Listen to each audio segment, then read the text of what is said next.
clapboard, please. Take one, marker.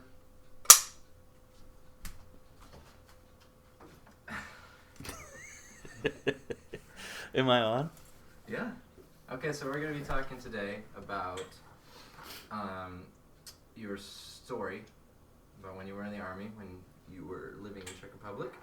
So let's get a little background first. What were you doing before you joined the Army? You were at school, yeah? I just finished school. The year was 1981. Deep communism. I finished school and I had to go to the army because in Czechoslovakia at that time, army was mandatory. 2 years in the army, in fact, and so I had no choice. You know, I had to go to army, and everybody dreaded because we all considered that basically waste of 2 years of our lives. So I looked like this at that time. Nice hair. You know, you go to army, they cut your hair, and from that on, you basically are nobody for about 3 months, where they try to break you and tell you what you can, which is nothing, and what you can't, which is everything else. And so, the first 3 months were pretty tough. And you basically live in an environment where you're told everything. It's an army, and it's a tough environment. But that would be equivalent to boot camp, that first 3 months? Oh yes, the 3 months were basically equivalent to boot camp, yes. Well, the story takes place about a year later after boot camp, when you acclimate, you are sort of feeling much more comfortable in the army, and you think that you can get away with a lot of things, and your father, I think that I can get away with a lot of things. And so this was one night, I don't remember exactly what month of the year it was, but it was summer. And we were in our headquarters, and a very good friend of mine, Thomas, and we would engage in many, many deep philosophical conversations. And one night we carried away talking about stars and universe and all of the stuff that completely, we found ourselves completely lost in those conversations. We realized that we need to see some stars. So just about 1 o'clock, 2 o'clock in the morning, we decided to seek the highest point of our headquarters. These were all buildings. And we were lucky enough to be in a small town where the light pollution was very, very minuscule. And 2 o'clock in the morning, there was literally no street light on. Everything was dark. So we had a clear shot at the sky. And so we secretly got up on the roof, and we lay down. The roof was metal, actually, so it couldn't be the main building. It was one of the side roofs, but we had absolutely clear view on the sky. There was nothing in peripheral view that would obstruct from us watching the sky. So this was quite unique, and I remember the warmth of the air and sort of, the hardness of the roof. But as we continue conversation, we were gazing up.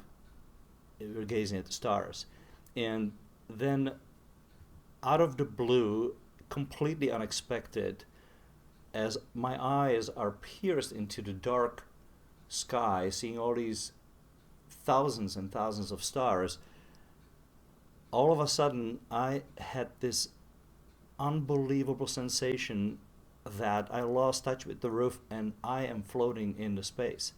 This was something I've never dreamed of would happen to me. It was so real and so unbelievably intense that it lasted only few seconds, or probably a second, maybe not even that, but it was long enough, because I have felt surrounded by the stars. They were not only above me, but they were all around me, below me, and everywhere. And I was floating in a space, and I got so scared. I even get the goosebumps right now. I got so scared I had to tap the roof just to make sure that I'm still there.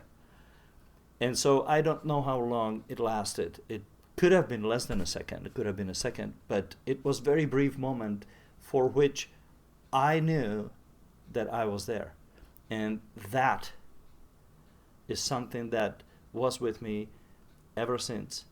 And from that point on, I know what it's like to be in a space. What did your friend's name was Thomas, right? yes. Or Tomasz? Tomasz. Tomasz. What did he react when you Well, said he it? didn't know what was going on, because it wasn't going on just for me. Obviously, course. it wasn't happening for him. So I then shared that experience. I wanted to redo it. I wanted to recall.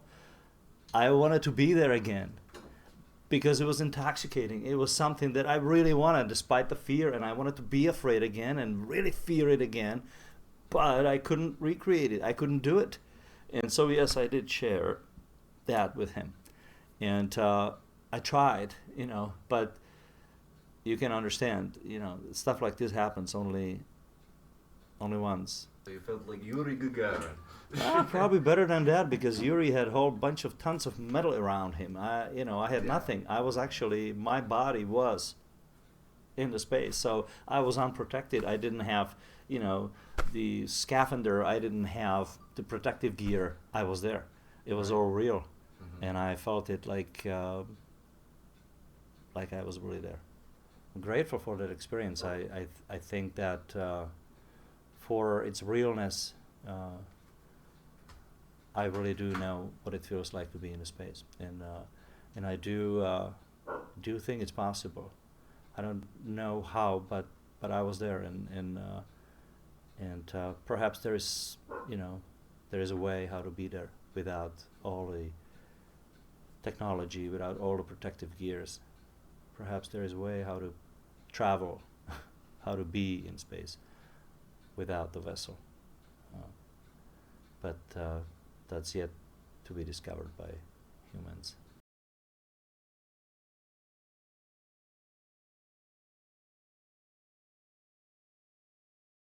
Cool. Cut the Now can we cameras. eat?